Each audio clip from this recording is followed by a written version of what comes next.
bahwa pelanggan itu bukan berarti hanya yang eksternal loh, yang internal pun juga mesti kita bantu untuk layanin. Kalau visi itu temennya goal atau target, ya kan. Kalau strategi temennya adalah si taktik.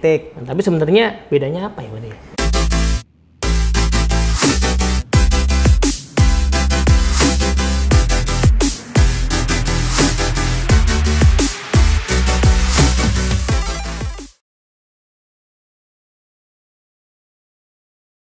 Oke, halo teman-teman semua, assalamualaikum warahmatullahi wabarakatuh. Welcome to Better Leader.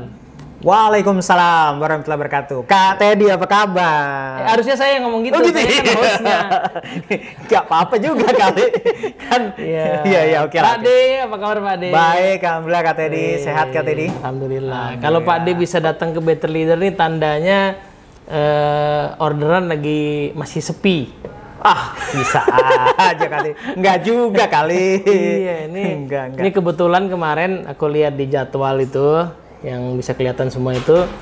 Wah, Pak Ade kok hari ini kosong banget nih. Sayang kalau dilewatkan kesempatan ya kan. Iya, aku juga kangen sih Pak Ade. Pak Ade lagi. Aku juga kangen juga Kak Teddy nih. Karena biasanya kan kita bisa pakai Zoom ya, tapi kali ini karena udah mulai lewat masa pandemik, tapi perlu kita juga waspadai ya. Kita bisa ketemu nih. Ini sebenarnya kita ini ya. Iya, first yang langsung ya. Sebenarnya lebih karena kita sekarang punya kamera baru, Pak De. Keren. Baru itu penyebabnya sih. Iya. Jadi lebih ini ya, dan tempatnya juga lebih ini ya. Lebih banget homey gitu ya. Iya, betul. Oke, teman-teman semua, saya menghadirkan kembali Pak Deki. Udah pernah ya, tapi waktu itu edisi pakai Zoom. Jadi pakai visi ya kita ngomongin ya. Udah dua kali, ini yang ketiga kali nih. Ketiga ya, betul. Pertama itu soal trust, ya, trust foundation of leadership. Yang kedua soal visi, ya kan, visi yang benar tuh kayak apa. Nah sekarang kita mau bahas lanjutannya nih, ya kan. Jadi kalau kita review sedikit Pak De ya, boleh. Visi itu waktu itu kita bahas soal orang suka nyampur antara visi sama goal, ya kan, jangka pendek sama jangka panjang. Ya, exploit sama explore, ya kan, gitu. Nah yang suka kelupaan adalah jangka panjangnya. Karena orang zaman sekarang memang yang penting hidup pendek-pendek ya. Iya, yang penting hidup hari survive ini, ya udah kan? Gitu ya. Betul gitu. Nah, problemnya adalah nanti ya apa namanya, pada saat misalnya yang kita exploit, yang kita garap sekarang ini mungkin udah habis, menurun gitu ya. Nah, kita nggak punya hal baru gitu kan. Betul. Nah, itu makanya perlu punya visi organisasi yang berujung pada visi tim. Nah, sekarang teman-teman, kita mau ngomongin soal strategi. Ini salah satu pakar strategi Indunamis. Nah, soalnya strategi ini suka dicampur juga sama temennya namanya taktik. Ya. Gitu nggak Pak Di? Benar. Jadi kadang-kadang orang nganggep ngomong taktik tapi seolah-olah udah strategi gitu ya. Iya benar. Nah, yang ujung-ujung terakhirnya kadang bilang, nggak berhasil visi gue. Nah, itu padahal yang dijalanin bukan strategi sebetulnya. Yes. Taktik ya kata dia. Oke, itu yang akan kita bahas lebih jauh ya kata dia. Oke. Jadi kita dudukkan perkaranya ya. Kalau visi itu temennya goal atau target, ya kan. Kalau strategi temennya adalah si taktik. Nah, tapi sebenarnya bedanya apa ya, Pak? Ini menarik sih kalau kita bicara strategi sama taktik ya teman-teman ya. Jadi kalau kita analogikan sebuah pertandingan olahraga gitu ya. Nah, strategi itu seringkali dibuat sebelum bertanding. Jadi sebelum bertanding udah disiapin dulu strateginya apa. Kalau taktik, kadang-kadang strategi yang main kita udah bikin itu sebelum bertanding, gimana caranya nih kita jalanin di lapangannya. Jadi misalnya kita strateginya menyerang nih, itu kan udah dibuat kan sama pelatihnya, kemudian disampaikan kepada anggota pemainnya. Nah, strateginya gimana nih? Taktiknya gimana nih? Ya, kita gunakan 4-2-3-1 misalnya. Nah, itu kira-kira pancingannya nih. Main bola zaman Roni Patinasarani ya? Ini Suwardi kali. Kalau saya zaman Bima Sakti. Iya. Kita Roni, beda generasinya lumayan. Pak Ade itu kayaknya Maladi, Roni Patinasarani. Wah, Maladi nggak kenal. Maladi itu sebelum saya lagi itu Kak. Oke. Jadi kalau tadi Pak Ade mau makan ya pertandingan sepak bola misalnya, itu kan biasanya ada dua jenis apa ya, mungkin biar gampang, dua jenis pola pikir gitu ya. Si pelatih sebelum bertanding tuh udah membaca situasi. Dia atur siapa yang akan misalnya bermain turun ya kan. Nah, tapi di lapangan pas udah pertandingan itu kan situasi bisa berubah. Jadi tetap ada penyesuaian-penyesuaian. Nah, hal-hal yang di lapangan itu namanya taktik sebenarnya. Setuju, Kak. Nah, tapi yang sebelumnya, yang dilihat dari data-data mungkin, dari tren-tren gitu ya, itu yang seringkali disebut sebagai strategi gitu ya. Atau bahkan sebelumnya lagi Pak De, misalnya kita perlu merekrut pemain baru nggak sih buat timnas ini misalnya gitu ya? Betul. Itu strategi gitu ya. Betul. Nah, jadi kalau kita bicara strategi tadi Kak Teddy, sebetulnya kan nggak lepas dari yang kita udah rencanakan visi Kak. Ya. Mau di mana, mau kemana sih kita gitu ya. Nah, bagaimana mencapai visi itu, itulah strategi. Nah, pada saat kita melakukannya di lapangan, kadang-kadang kan adjustment, that's taktik gitu.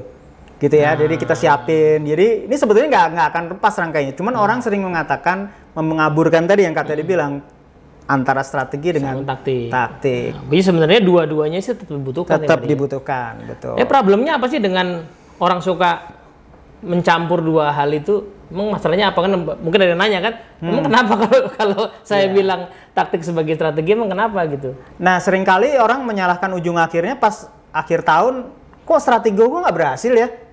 Padahal kan sebetulnya mungkin dia bukan jalanin strategi Kak, dan dia nggak lihat visi lagi. Ya udah hidup sekarang aja gitu loh.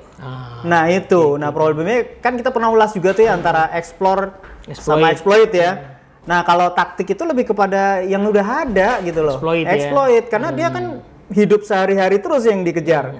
Sementara kalau strategi itu kan dipikirin ke depan untuk bagaimana mencapai visi. Nah dia mesti melakukan yang namanya explore lagi nih. Nah, explore itu kan sering kita bahas yang sebelumnya tuh, bahwa kadang-kadang kenapa kok orang nggak tertarik ke explore? Karena hasilnya nggak ada, ujung-ujungnya ngeluarin duit terus. Nggak langsung kelihatan. Nggak langsung kelihatan, itu problemnya. Jadi sebenarnya problem dengan nyampur dua istilah tadi adalah yang alamiah dijalankan orang biasanya taktik. Setuju. Kan taktik sales misalnya ya, oke ini caranya nembus company ini gimana gitu kan. Itu yang alamiah lah supaya dapat revenue kan. Betul. Masalahnya adalah ketika kita mulai berpikir untuk visi jangka panjang 2, 3, 5 tahun ke depan. Nah itu kan nggak bisa kejadian dengan seketika ya. Misalnya tiba-tiba satu company mungkin pengen digitalisasi ya Pak De. Sementara orang-orang di dalam ini, orang-orang yang memang ya pola pikirnya manual banget. Benar. Gitu ya, analog. Kan nggak bisa serta-merta langsung diubah sekaligus. Setuju. Perlu tahapan, itulah cara mencapai visi tadi digitalisasi perlu strategi ya dalam 1, 2, 3 tahun ke depan seperti apa. Nah, supaya visinya tercapai gitu ya Pak De. Jadi contoh aku pernah bantu salah satu company yang kebetulan salah satu company yang di bawah Dunamis ya Bantin. Mereka tuh pengen masuk ke salah satu kargo di mana namanya di Bandara Soekarno-Hatta gitu ya. Dan proyeksinya adalah itu harus dirubah jadi digitalisasi gitu ya. Nah, terus problemnya yang di situ adalah ini orang-orang generasi yang apa ya, generasi yang cukup masih old fashion lah ya. Jadi bayar cash lah, bawa duit dari kantor sebanyak-banyak segepok-gepok itu gitu. Mereka sosialisasi, ngomong direksinya setuju bahwa kondisi pandemik ini bahaya juga kan, bahwa kayak gitu ya. Tapi masalahnya pelaksana di lapangan tuh orang-orang yang bukan direkturnya itu kan, orang langsung gitu loh. Yang lebih seneng masih duit utuh gitu di bawah. Nah, prosesnya akhirnya taktiknya nggak bisa begitu. Akhirnya yang terjadi ya sudah sosialisasi sama bosnya, sama direkturnya oke. Tapi sama teman-teman di ini ya diberikan pengerahan lagi gitu loh. Nah, taktik di situ udah beda dengan ini. Tapi tetap strateginya bahwa di go digital gitu loh. Nah, proses itulah yang terjadi kira-kira. Jadi taktik itu adalah dalam kasus tadi ya, gimana caranya tetap bisa jalan sementara situasi orang masih sulit untuk berganti ke digital. Tapi kan strategi digitalisasi ini nggak bisa dihentikan. Setuju. Ini ada konsekuensi ya kan. Nah itulah pentingnya kenapa tetap ada strategi yang jangka panjang. Oke sekarang memang belum bisa nih, masih tahapan transisi lah gitu ya Pak De ya. Tahun ini, tapi gimana 2, 3, 5 tahun lagi transisinya gimana sampai ke tercapai digitalisasi secara utuh gitulah. Itulah yang sebenarnya disebut dengan strategi ya. Nah kalau kita nggak bikin strategi itu kemudian langsung ke taktik, akhirnya kita banyak menyerah Kak. Jadi kan kalau kan kita strateginya digitalisasi ya, tapi kita ternyata nggak ada lah digitalisasi ya. Kemudian kita cobalah, ini kayaknya lebih efektif kalau sekarang ini pandemik ini kita pakai cashless lah ya, pakai kartu gitu ya. Nah tapi kalau misalnya kita misalnya katakanlah dengan 1, 2, 3 company kita kayaknya nggak mungkin deh sekarang, kita nyerah duluan gitu loh. Tapi kalau kita udah punya strategi, kita tahu bahwa ini harus nggak bisa enggak. Cuma bagaimana caranya? Mungkin kalau kita nggak berhasil nembus dengan drivernya, saya nggak main sama kepala poolnya gitu loh. Karena kita punya strategi kan, karena strategi itu udah kita canangin. Kalau kita begini, the next-nya kita akan begini strategi berikutnya, the next kan begini. Nah itu yang kadang-kadang orang frustasi, ya udahlah, gue gagal kayak gini. Karena dia nggak punya strategi sebenarnya, hanya hidup hari ke hari dengan taktik-taktik yang ada gitu Kak Teddy. Jadi konsekuensi dari mengaburkan ya strategi dengan taktik adalah ya visi yang ujung itu nggak kecapai. Kalaupun punya ya, sudah punya visi, tapi karena nggak ada strateginya, dipikir hanya taktik aja, yang disebut dengan strategi tadi. Dalam tanda kutip tadi ya. Akhirnya mungkin ujung-ujungnya setelah 2-3-5 tahun kok nggak ada impact-nya, nggak ada market baru kita capai gitu ya. Nah, oke, sip. Jadi kira-kira begitu teman-teman ya. Definisi mudah beda taktik sama strategi. Nah, yang sama dengan bahasan sebelumnya, yang alamiah company punya kan yang jangka pendek, goal. Ya, visi seringkali either nggak punya atau tadi mengkamburkan dengan goal. Nah, taktik sama strategi juga yang alamiah kan biasanya yang dimiliki adalah si taktiknya, ya kan. Jadi sekarang kita mau fokus nih di strateginya. Sebenarnya merumuskan strategi itu kalau boleh dikasih tips praktisnya gimana, Pak Di? Baik, nih saya nggak jauh-jauh dari produk kita Franklin Coffee lah ya. Jadi jangan ngambil yang aneh-aneh gitu ya. Nah, jadi sebenarnya strategi itu kan definisinya bagaimana kita mencapai visi kita gitu ya. Nah, karena bagaimana mencapai visi kita itu, nah menarik di Franklin Coffee ini dimulai dengan bukan lihat ke dalam organisasi kita, tapi sebetulnya apa yang diharapkan oleh customer kita. Jadi kata kunci pertama adalah yang di depan adalah pelanggan kita atau customer kita, Kak. Nah, setelah kita tahu pelanggan, tentu kita juga artinya balik ke kita nih.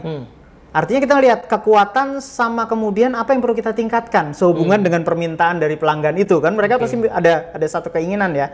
Itu jawaban keduanya itu. Setelah itu ketiga, strategi, kalau ini strategi tim ya, tentu nggak lepas dari strategi organisasi besarnya, dari visinya itu. Apa kontekstualnya yang mau kita kejar? Karena kan nggak mungkin dalam kondisi sekarang ini kita mau semuanya gitu ya. Padahal harapan-harapannya kan ada beberapa yang kita mesti pecah. Nah, apa kontekstual kita yang bisa nyambung ke dalam strategi dari si perusahaan itu? Dan terakhir, karena kita ya sering diingetin sama Ramcharan juga tuh ya, yang money making model ya. Bagaimana kamu sebagai leader diharapkan juga bisa menghasilkan uang gitu loh. Nggak sekedar hanya ya leadership kan ujungnya duit gitu ya. Nah, bagaimana kita menghasilkan uang. Jadi 4 komponen itu kalau dilihat. Kalau mau dibedah singkatnya ada 4 hal ya setidaknya perlu dipertimbangkan kalau kita bikin strategi. Yang pertama adalah bicara soal pelanggan ya. Setuju. Nah, pelanggan ini menarik Pak De ya. Kadang-kadang organisasi itu ngelihatnya pelanggan yang udah ada. Ya kan, misalnya sederhana lah ya. Dunamis tuh misalnya punya produk digital ya kan.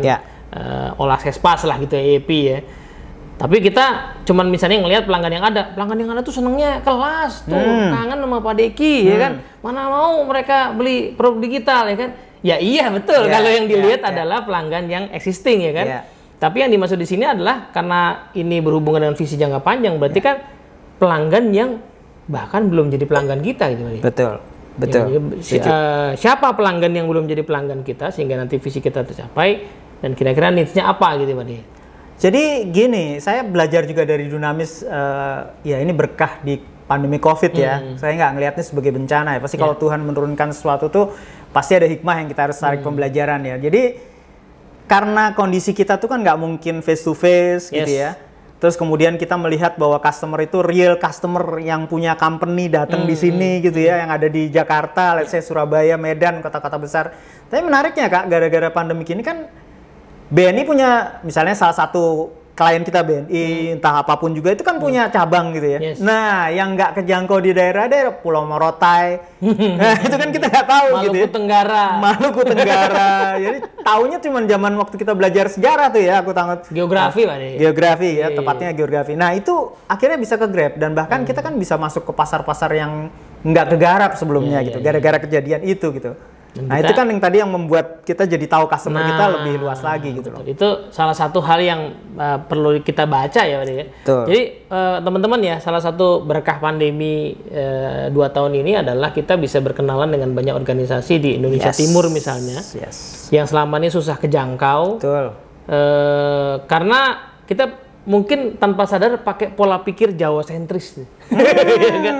Kita ngeliat pelanggan itu yang kantor pusatnya di Jawa, di Surabaya, di Jakarta gitu ya. Nah, tapi karena kebetulan sudah ada internet, ada webinar ya, mereka bisa kenal kita, lalu kita juga bisa ngobrol, akhirnya bisa kebaca tuh bisnisnya, dan akhirnya kita punya banyak opportunity. Nah itu esensi dari yang ada di area kebutuhan pelanggan ya. Bisa jadi pelanggan sekarang, tapi yang kebutuhannya belum kebaca sama kita. Betul. Ya kan? Yang kedua adalah pelanggan yang belum jadi pelanggan kita, tapi Potensinya besar untuk gitu bisa ya. menjadi pelanggan kita. Nah, itulah yang kita mesti baca ya, siapa tuh kira-kira, misalnya anggaplah ternyata market kita ini adalah kebanyakan usia 35 sampai 45 tahun misalnya gitu ya. Betul. Padahal dengan solusi yang kita punya, produk kita punya, kita bisa menggrab yang 25 sampai 35. Iya. Pertanyaannya, needs-nya apa? Betul. Kok kita belum bisa masuk kan gitu kan? Betul, betul. Jadi potensinya tuh sebenarnya besar banget kalau saya bilang. Bahkan kita dari pembelajaran ini kan bisa masuk yang apa ya, Pemda yang kadang-kadang kita nggak ini gitu ya. Padahal mereka kan kebutuhannya juga besar gitu ya. Bisa masuk lagi ke dunia pendidikan gitu ya. Nah ini ya berkah pandemi menurut saya. Jadi mari kita jangan lihat ini sebagai sebuah apa ya, hanya sekedar bencana, tapi opportunity bisnisnya juga gede gitu kan. Nah kalau kita bisa melihat itu kan baliknya jadi, wah ini bukan sekedar hanya kita hidup hari ini nih, tapi hidup yang akan datang gitu. Nah itu mesti direncanain ya. Kemarin saya baru nyadar satu hal Pak De, soal kebutuhan pelanggan ya. Gara-gara pandemi ini kan kalau kita masuk mall atau perkantoran, itu kan parkir nggak pakai dipencet, pakai sensor kan. Yes. Nah itu saya kira perusahaan yang distributor atau perusahaan itu lagi naik nih salesnya ya kan. Betul. Tapi belakangan saya sadar, aku amatin lagi ya, bahwa ternyata bukan cuma parkir, lift. Oh oke. Itu kan sebenarnya produknya mirip ya. Begini ya. Jadi bukan hanya bicara parkir, tapi next kebutuhan pelanggannya adalah yang punya lift. Iya. Ya kan, jadi karena lift juga ya dipencet-pencet banyak orang kan. Jadi sekarang lift bisa, dan lift tuh jauh lebih banyak dari parkir kan cuma datang, sama keluar ya. Mungkin pas datangnya aja ya. Tapi kalau lift itu kan kalau satu kantor punya 8 lift, terus kemudian ada 40 lantai ya, lumayan deh. Tapi menarik Kak, saya sebenarnya disampaikan Kak Teddy itu, saya mikir digitalisasi itu hanya terjadi di dunia apa ya, istilah industri besar gitu ya. Tapi pariwisata itu juga, kemarin tuh saya kebetulan sama anak saya yang kecil sama istri tuh liburan ke Sukabumi, ke jembatan goyang itu, jembatan suspension bridge itu yang di Sukabumi ya. Nah itu ternyata saya dikasih kayak ini, apa namanya, kayak gelang gitu ya dari kertas, tapi di situ udah ada ininya, barcode-nya. Nah, saya tinggal set gitu, nggak ada yang jagain. Perintahnya tinggal ini, kan itu kan bentuk-bentuk yang menurut saya adalah kreativitinya muncul gitu gara-gara ini. Jadi pas kita bayar dapat gelang itu ya? Dapat gelang, sesuai dengan ini, terus tinggal baca jalurnya nih, berapa ininya, tinggal klik gitu udah. Jadi udah nggak ada lagi ini. Jadi ketahuan nih kalau Pak Ade kesana nggak sama keluarga gitu ya? Bisa aja, iya ada GPS juga ya, ada recordnya juga, bisa di trace gitu ya. Iya, konon data itu kan memang nggak bisa ngapusi gitu ya, bukanya apa, tracknya bisa kelihatan semua, bisa aja. Makin susah layangan putus terjadi itu, karena tertrack semua. Iya. Oke, baik. Nah, dari kebutuhan pelanggan kita Pak Ade, itu kira-kira konsekuensinya apa ke kemampuan tim? Nah, ini kapabilitas tim ya. Betul, kapabilitas tim ya. Ini sesuatu yang menarik ya. Kadang-kadang kita itu apa ya, terlalu latah semuanya mau diambil gitu ya.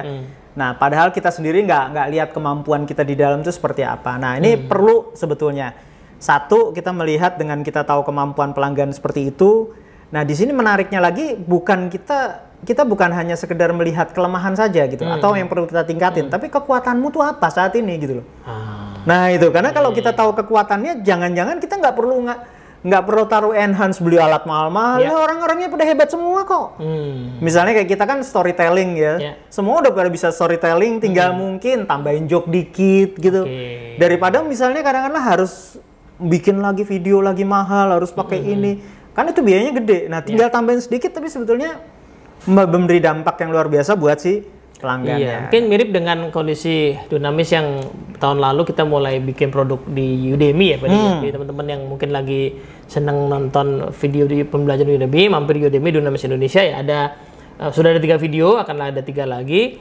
Itu menarik tuh, benar kata Pak Diki ya. Secara kapabilitas tim, kita mau masuk Udemy anggaplah, atau kita mau masuk produk digital ya. Kapasitas timnya ada nggak?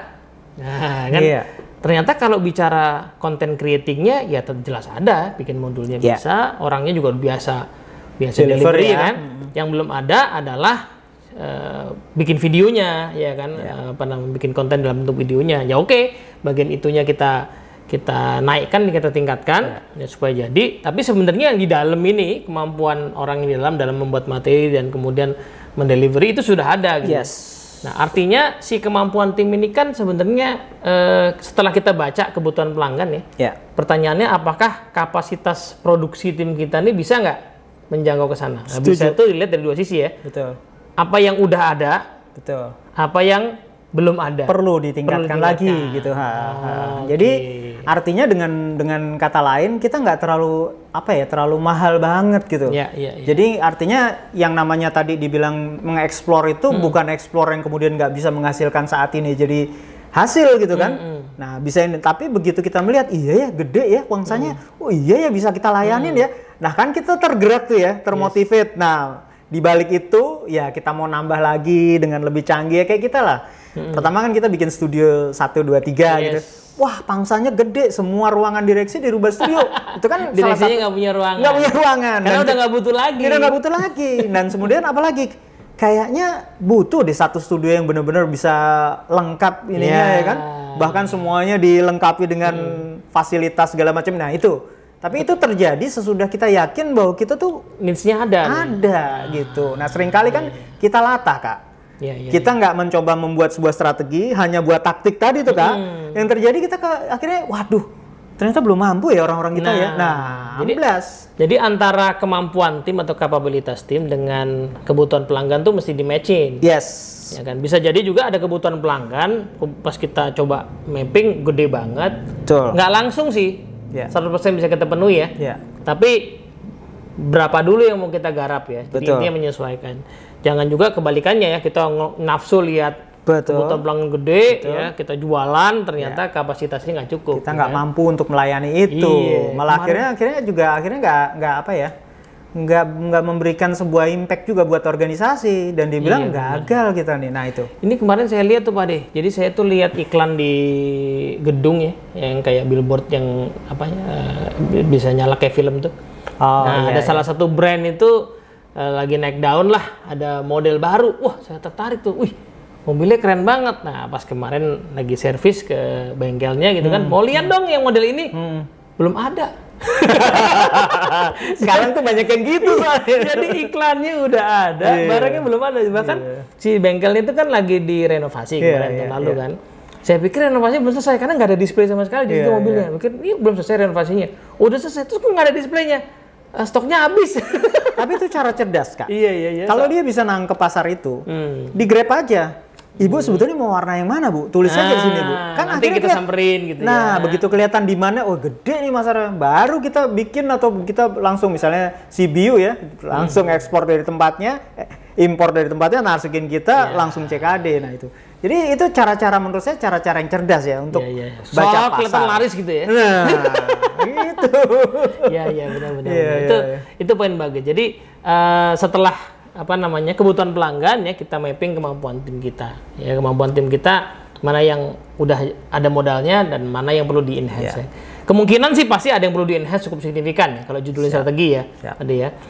Nah, habis itu apa lagi Pak Di? Nah, setelah itu kan kita bicara lagi tadi masalahnya yang berikutnya ada. Nah, kadang-kadang kita juga gini deh, Kak. Nih menjawab juga sebelum kita masuk ke berikutnya ya. Setelah kita tadi bicara mengenai kemampuan ya.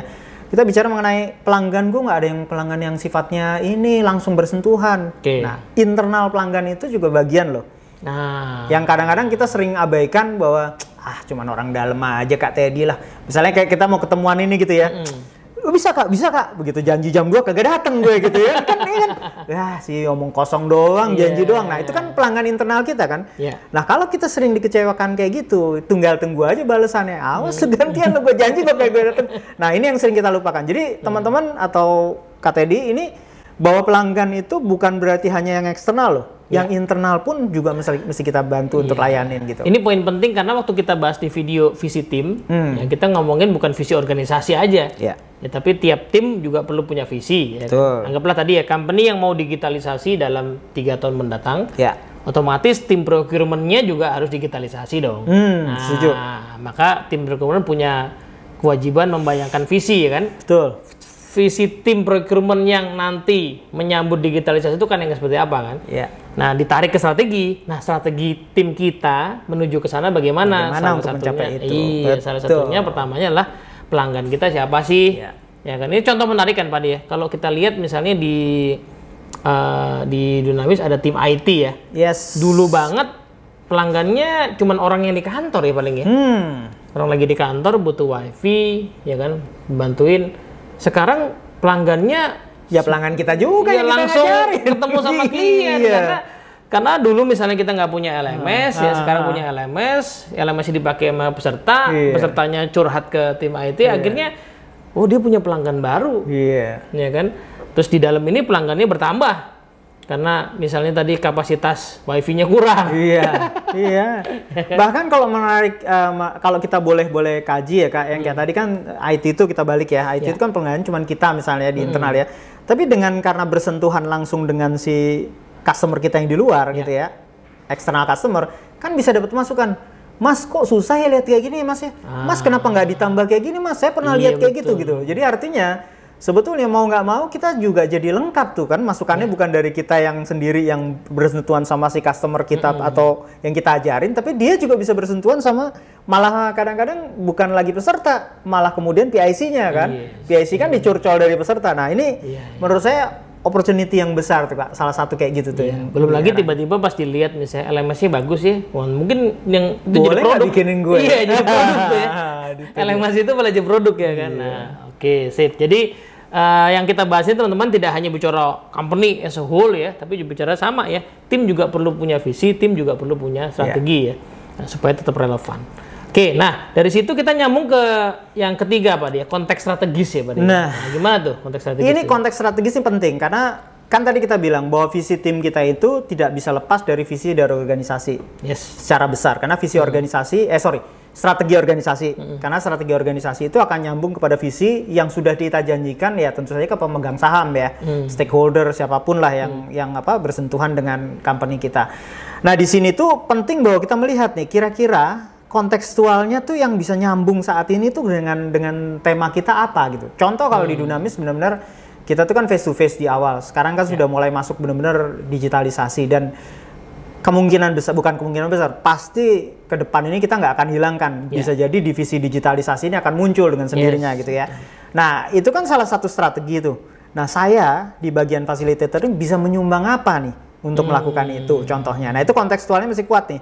Berarti saya sendiri dari awal kan kita udah diminta untuk memahami tentang platform. Bagaimana kita bisa membawakan kontekstual materi face to face menjadi materi yang sifatnya digital itu tadi. Bagaimana kemudian membuat sebuah konten tapi kontennya juga nggak boring gitu ya. Misalnya ada 3 slide 1 aja diputar, tapi kan kita gantian, 1 muncul terus yang kedua baru kita ngomong yang ketiga. Nah, itu kan sebetulnya nyambung dengan yang diharapkan tadi itu kontekstualnya. Nah, teman-teman dan semua, jadi tetap kalau kita punya strategi tim, sambungkan dengan strategi yang ada di perusahaan itu. Jadi jangan lari kemana-mana gitu loh. Jadi intinya gini, pada saat kita pakai 2 aspek yang sebelumnya ya, kita melihat keluar ke pelanggan, kemudian ke dalam ke diri kita sendiri, kadang-kadang suka nggak nyambung juga nih Pak ya sama tempat kita berada. Ya, jadi angle-nya udah 3 ya. Pertama lihat keluar pelanggan kebutuhannya apa, lihat ke dalam kita punya kapabilitas apa, dan lihat ke organisasi. Organisasi udah punya strategi apa, kita tuh nyantolnya di mana. Ya kan, jadi tim kita nih nyantolnya di mana gitu ya. Nah, jadi dari atas kita turun ke konekin itu. Dan juga nggak cuman strategi organisasi Pak, bisa juga bicara soal kadang-kadang kita ada di tim yang kerjaannya itu terhubung dengan asosiasi yang lebih luas. Ya kan, misalnya teman-teman yang di audit, itu kan ada asosiasi auditor. Teman-teman yang di perbankan di bagian tertentu lah ya, kredit itu juga ada hubungan dengan misalnya OJK. Kan? Nah, itu regulator tadi regulator ya kan. Nah, itu angle yang ketiga tadi ya. Jadi kita bisa lihat secara keseluruhan bagaimana perkembangan industri dan asosiasi regulasi gitu ya Pak ya. Jadi kalau dikaitkan 3 tadi ya, pelanggan, kemudian kemampuan kita di dalam, lalu kemudian kita lihat sebetulnya perusahaan kita atau company kita ini lagi mengarah kemana, itu sebenarnya akhirnya kita jadi relevan gitu loh. Kayak ini menarik ya Kak, kan seringkali kita mengatakan bahwa kita tuh kan mau explore ya. Dan tadi Kak Teddy juga di awal juga men-stated bahwa hasilnya nggak ada, orang makanya jadi malas masuk ke sana. Nggak langsung kelihatan. Padahal sebetulnya kalau kita bicara dari awal tadi ya Kak, waktu kita ngomongin tentang customer kita maunya apa, lalu kan kita lihat kemampuan kelebihan kita tuh apa. Nah dari kemampuan kelebihan kita itu kan sebenarnya kita bisa ngukur. Kalau kita cuma punya budget segini, tapi kita pengen menggarap customer kita seperti ini, yang mana yang kita punya gitu loh dulu. Nah itu kan kekuatan ya, sehingga baru dari situ kita nggak mahal jadinya. Nggak harus beli alat-alat yang canggih-canggih kayak tadi saya bilang kan, studio itu kan terjadi karena memang ada kebutuhan dulu nih. Ada bareng-bareng paralel, ada 4 kelas, kita bikin 4 misalnya. Tapi ternyata bertambah nih, jadi 8 kelas misalnya. Terus yang lain juga pengen, tambahin 4 kelas lagi jadi 8. Kan nggak serta-merta bikin 8 gitu ya. Itu kan akhirnya apa ya, yang disebut sebagai explore itu jadi bisa dikalkulasi gitu loh. Nah, jadi nggak sekedar hanya kemudian, males nggak ada duitnya. Nah, ini contoh menarik dari Pak Ade, ini saya jadi keingetan satu hal Pak Ade ya. Jadi ada satu bank klien kita ya, yang sekarang ini kondisinya learning centernya udah punya studio podcast. Luar biasa ya. Iya kan, karena kebutuhan pelanggannya udah ada. Orang karyawannya udah dengerin podcast, udah nonton YouTube, ya kan. Udah mau disuruh udah terbiasa lah ya, tersosialisasi. 2 tahun ini begitu kan. Tapi coba seandainya itu dipakai atau diinvestkan 3 tahun yang lalu, mungkin itu akan dianggap sia-sia ya Pak De, karena kebutuhannya belum ada, orang lagi kerja suruh nonton YouTube, buat apaan gitu ya kan. Kemudian atau mungkin orang-orang nyinyir, training tuh buat orang daerah tuh seneng-seneng kok, malah sekarang di online kan suruh nonton sendiri ya kan. Nah ini nggak mau kerja nih learning centernya nih ya. Tapi sekarang kebutuhannya sudah berbeda ya, dan strategi company-nya juga begitu ya Pak De. Jadi si company ini sudah mengatakan bahwa kayaknya jalan nih online learning kita 2 tahun ini, dan kayaknya kalaupun nanti pandeminya membaik dan ada onsite class lagi, kayaknya tetap bakal ada tuh porsinya, bahkan lebih dipertahankan. Nah akhirnya investasi dari strategi berupa yuk kita bikin studio, peralatan, talent podcastnya jadi bisa dilanjutin, bisa make sense seperti. Nah itu jadi artinya kan sebetulnya kalau kita bicara konteks tadi ya, kalau misalnya kita bicara dinamis tadi yang saya ceritain dia digitalisasi, sebetulnya kan digitalisasi yang kita lakukan jadi relatif terkalkulasi dan relatif juga jadi nggak terlalu mahal dan nggak kemana-mana gitu. Karena seringkali kan kalau kita nggak punya strategi visi itu akhirnya melenceng kemana-mana nih. Yang ujung-ujungnya biayanya jadi mahal. Nah kontekstual itu itu makanya diletakkan ketiga sesudah kita lihat kemampuan sama ini kita gitu loh. Nah setelah kontekstual itu nyambung, kita tahu bahwa ini terkalkulasi tanpa disadari, kita menggeser dari hanya sekedar di situ-situ aja, dinamis itu face to face, dinamis itu kelasnya dibatasin gini. Sekarang kan kita jadi lumayan Kak Teddy, punya sebuah pangsa pasar baru dan punya sebuah punya boleh dibilang market baru gitu, betul, yang nggak pernah tergarap. Nah itu mungkin kalau bisa disarankan ke teman-teman, jangan langsung ini, tapi pelan-pelan coba dijajakin. Itulah betulnya strategi jangka panjang ya Pak ya dipikirinnya. Nah dari situ kita masuk ke istilahnya bukan building block ya, ke area angle yang keempat ya dalam menyusun strategi, yaitu tentang building blocks ya. Jadi money making model. Gimana tuh Pak De? Jadi gini, Ramcaran tuh selalu mengingatkan sama kita deh. Kita kadang-kadang leader ini suka lupa gitu loh. Bagaimanapun juga kepemimpinanmu, bagaimanapun juga mengerti mengenai jobmu, targetmu, dan juga mengerti mengenai bagaimana memanage people, ujung-ujungnya untung kagak sih? Gitu kalau bahasa Betawinya. Untung nggak sih gitu loh. Nah, jadi artinya kita diminta untuk si Ramcaran, mau itu pedagang kaki lima, mau itu C-level gitu ya, mesti tahu tuh bagaimana menghasilkan untung perusahaan kita. Nah, jadi ada 5 building block nih Kak yang mesti kita bahas. Kira-kira itu dulu deh. Jadi intinya strategi itu angle yang terakhir ini adalah ngajakin kita untuk melihat kan building blocks-nya bisnis ada beberapa gitu ya. Nah, tim kita itu spesifiknya nyumbang di area mana sih? Ya kan, misalnya tadi kalau kita ambil contoh ya, kalau tim sales kelihatan banget seolah-olah nyumblangnya di area revenue cash, ya kan? Tapi teman-teman yang ada di procurement kan, wah saya siapa sih? Padahal penting loh, ya kan? Misalnya nanti dia nyumbang di area margin, ya kan? Karena kalau dia bisa membuat arrangement yang membuat pembelian barang-barang itu efisien, tepat sasaran gitu ya. otomatis Sesuai marginnya kebutuhan lebih juga gede, ya. ya kan. Jadi kamu tuh penting ya, tapi bukan di area cash memang, Iya. tapi di area margin, misalnya begitu ya, iya. Pak Ade. Jadi akhirnya kita bisa bikin strategi yang realistis, Betul. ya kan. Soalnya dulu pernah ada kejadian, Pak Ade, pernah ada masanya ya. Itu bank itu ada bank yang bikin policy semua orang boleh cari pelanggan, sampai satpam juga cari pelanggan. Akhirnya saking semangatnya cari pelanggan, satpamnya nggak menjalankan tugas kesatpamannya. Hilang semua barang. Iya. Jadi esensi kerjaan aslinya malah nggak berjalan gitu, karena mungkin tidak melihat ini ya, sebenarnya timnya itu kontribusinya mana gitu ya. Padahal di depan matanya itu juga menghasilkan Iya, profit. Tapi kan nggak semudah ujung-ujungnya revenue ya Kak. Iya, Nah, makanya ada 4 building block nih Iya, Kak. Saya pengen bahas ya. Yang pertama tadi katanya udah ada singgung, yaitu cash gitu Cash, ya. ya. Cash is the king sekarang istilahnya ya. Jadi siapa yang megang duit cash dalam kondisi ini udah jadi raja gitu, bisa nguasain apa juga. Yang kedua building blocknya itu adalah margin. Tadi yang Kak Teh juga bilang ya. Yang ketiga adalah velocity, kecepatan kita, bagaimana kita melakukan kita maupun sumber daya yang ada. Dan kemudian cash margin velocity dan terakhir ada growth. Nah, ini 4 ini yang sebetulnya di mana kita bisa masuk building block ini di organisasi kita. Jadi nggak harus kemudian 4-4-nya loh Kak. Ya. 2 aja maksimal udah cukup tuh.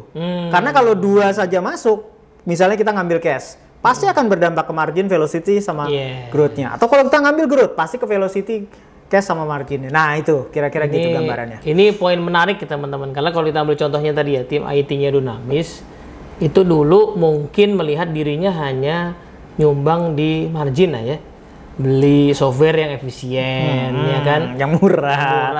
Kan gitu kan? Iya. Nah, tapi begitu dia sekarang ternyata bisa mensupport klien ya yang jauh, paling tidak dia bisa nyumbang di mana Pak De? Jadi kalau paling tidak satu ya, misalnya kalau kita lihat di sini kan tadi margin diceritain ya, velocity juga bisa. Yes. Karena kenapa velocity bisa? Karena sekarang udah jadi sebuah kebutuhan IT ini ya. Kan nggak mungkin kita bilang misalnya katakanlah, Pak nanti saya kirimin ya Pak ininya ya formnya segala macam ya. Udahlah di LMS ada semua gitu ya. Nah kadang-kadang materi training itu artinya lebih dulu selesaiin si LMS kita bisa lihat dulu gitu, bener nggak sih, sesuai nggak sih, nyambung nggak sih sama ininya.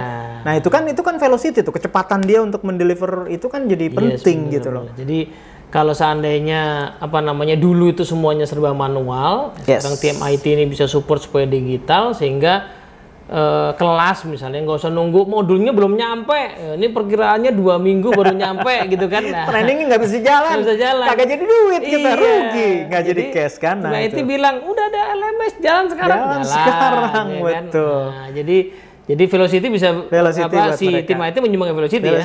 Cepatan dia membuat suatu program sehingga mensupport kita dan bisa jadi ujung tombak. Kalau nggak ada itu kita juga nggak bisa ngomong kan. Juga sih. Dan kadang-kadang si pesertanya juga bilang, Pak, yang Bapak terangin tuh nanti dibagikan sesudah training ya.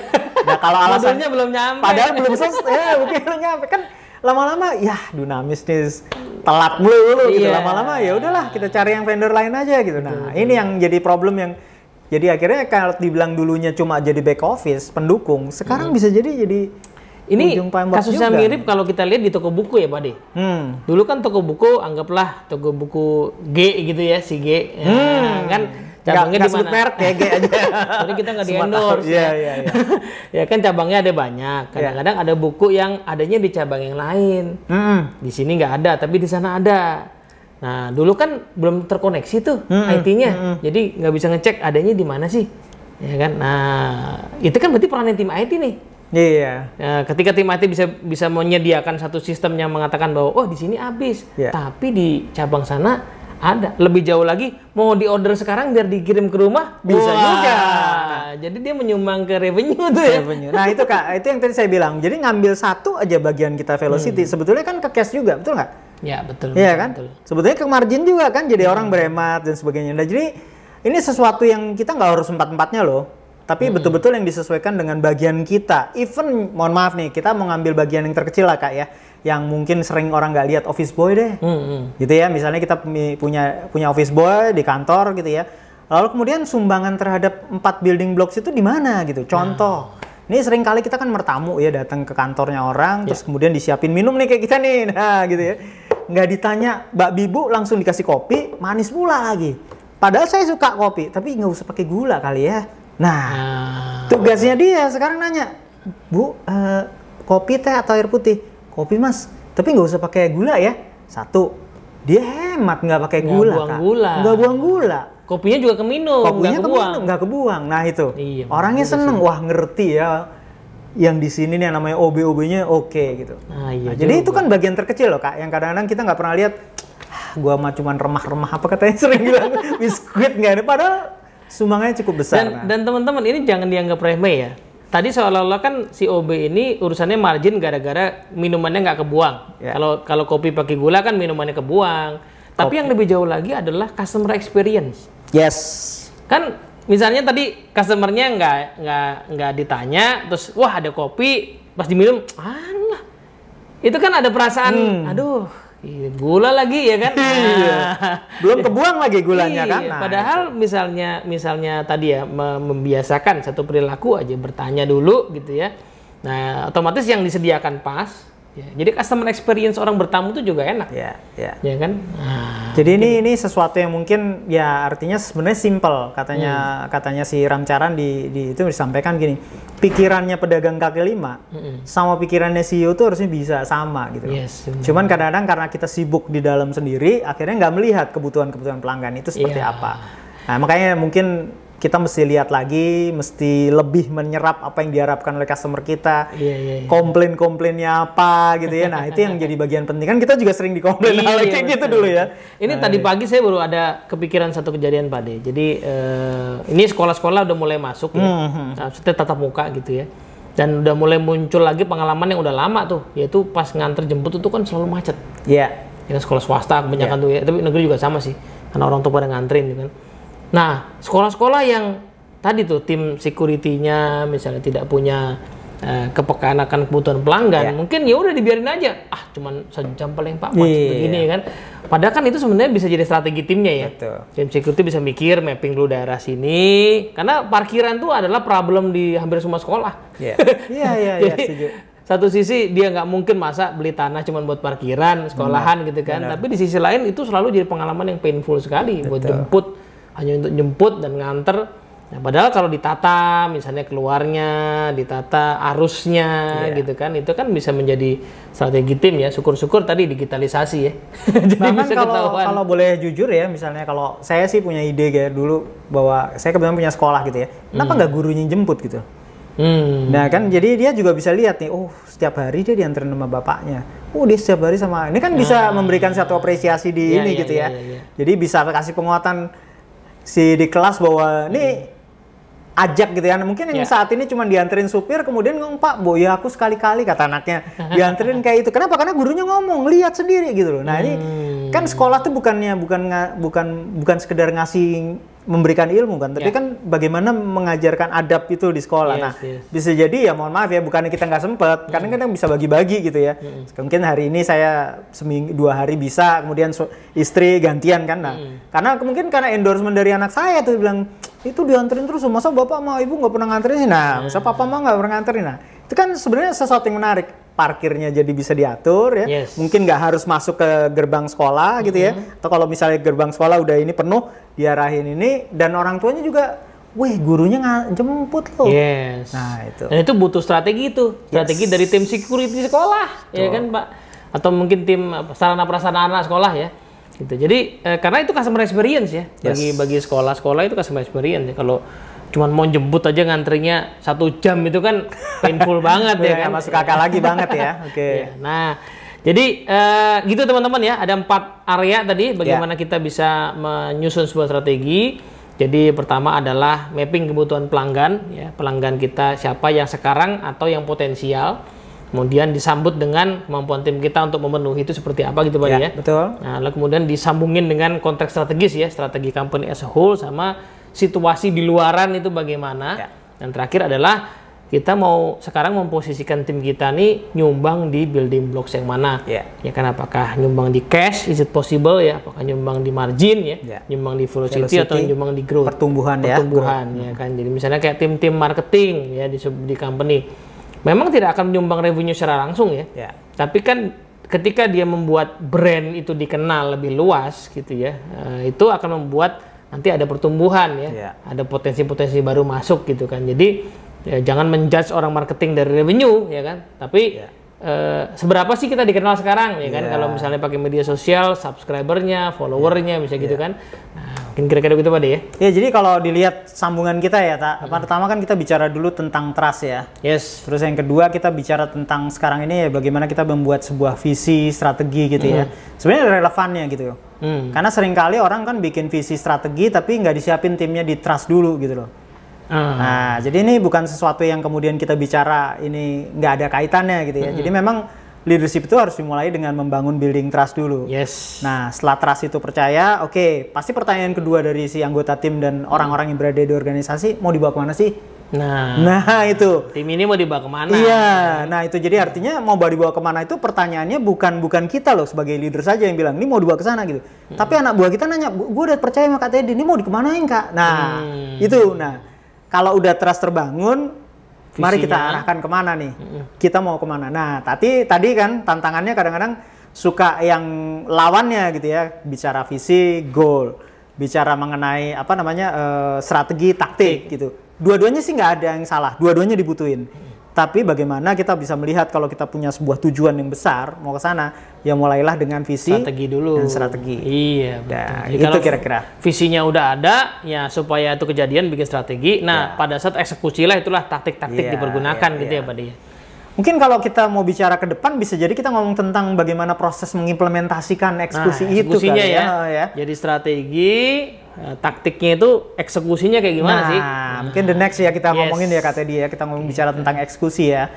Jadi eksekusi kita itu karena kita kekuatan di sini adalah merubah perilaku ya.